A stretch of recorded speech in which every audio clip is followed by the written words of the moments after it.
Look, Mom, just because you are her mom doesn't make it any less gutless. Stripes, kick her out of the gym for that one. This is SportsCenter.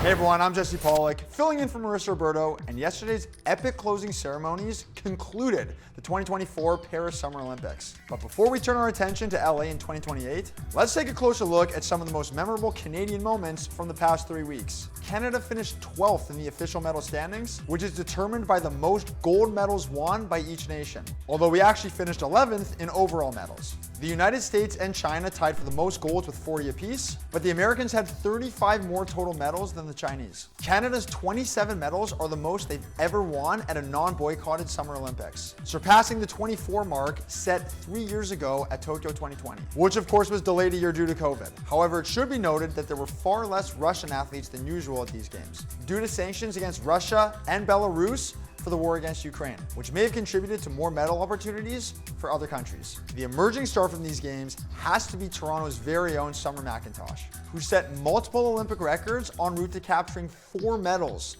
at the games. Her 3 golds are the most by any Canadian at a single Olympics, and her 4 total medals are tied with Penny Oleksiak for the most by a Canadian at a single Summer Olympics. After taking a few days to unwind at her cottage in Muskoka, Summer returned back to Paris to share flag-bearing duties in Paris with hammer throw gold medalist Ethan Katzberg. Katzberg and Cameron Rogers swept the golds in the hammer toss, marking just the 3rd time that's ever happened. Poland is the only other nation to do so, earning the trick in both 2020 and 2000. In what might have been his final Olympics, Andre de Grasse turned around disappointing results in his individual events by anchoring Canada's stunning gold medal victory in the 4x100 relay. And he couldn't help but channel his inner Denzel on social after.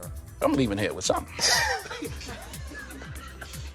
De Grasse adds a 2nd gold and 7th overall medal to his Olympic resume, tying Oleksiak for the most Olympic medals ever won by a Canadian athlete. In what might also be her final Olympics, Penny was unable to capture a record 8th medal. Canada, you did us proud. Good stuff this summer.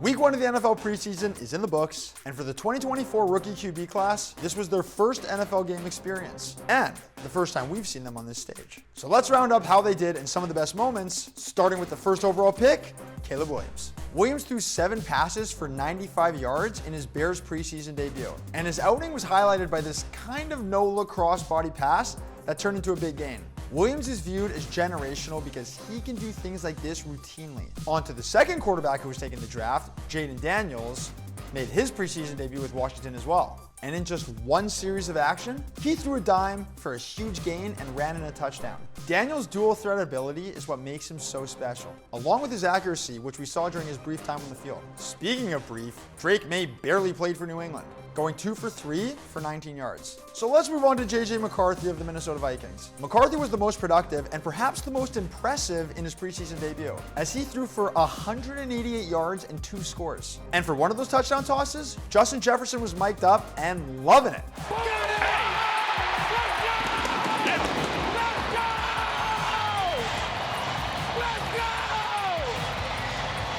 McCarthy, 45 yards to Tristan Jackson, and with Justin Jefferson cheering on the sideline, it's 2013 Raiders.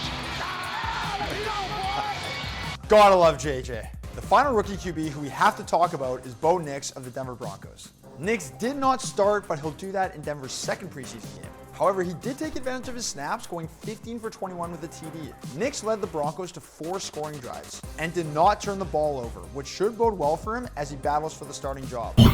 Time now for my favorite segment and yours, Why We Love Sports Today. Why we love sports today. Some of the best stories revolving around professional athletes is their welcome to the show moment. The first time they were starstruck, schooled, or intimidated by an opponent. Just check out this story from the recently retired Gordon Hayward about his first encounter with the lovable bruiser now known as Meta World Peace, but formerly known as Ron Artest. And before we show you the story, we need to remind you of what Hayward looked like before he entered the league in 2010 as Utah's 9th overall pick. You just gotta love that classic Bieber cut. We played the Lakers, I think it was preseason, one of the years, and they had Ron Artest, and I checked in the game, and he like looks at me and then looks back at Kobe and looks at me, and he's like, "Hey, Kobe." He's like pointing at me like, Just throw me the ball in the post, man. Look who's guarding me. I got Bieber guarding me. And sure enough, he just posted me up and Ron Artest was really good, and like had no chance guarding me. I think he put me out, sat right back down. Like I got Bieber. I got Bieber guarding me. Yeah. He's proud of it too, telling that story. Yeah, I don't know. He's saying it with a smile. I mean, what can you do at that point? Nothing. What am I going to do? What am I going to say to Ron Artest? You know what I mean? Like, I was definitely not trying to fight that guy. Honestly, Gordon, there are worse people to look like than Justin Bieber, so take it as a compliment. That's all we have for today. I'll be back tomorrow filling in for Risser at 3 Eastern, noon Pacific. Have a good one, everyone.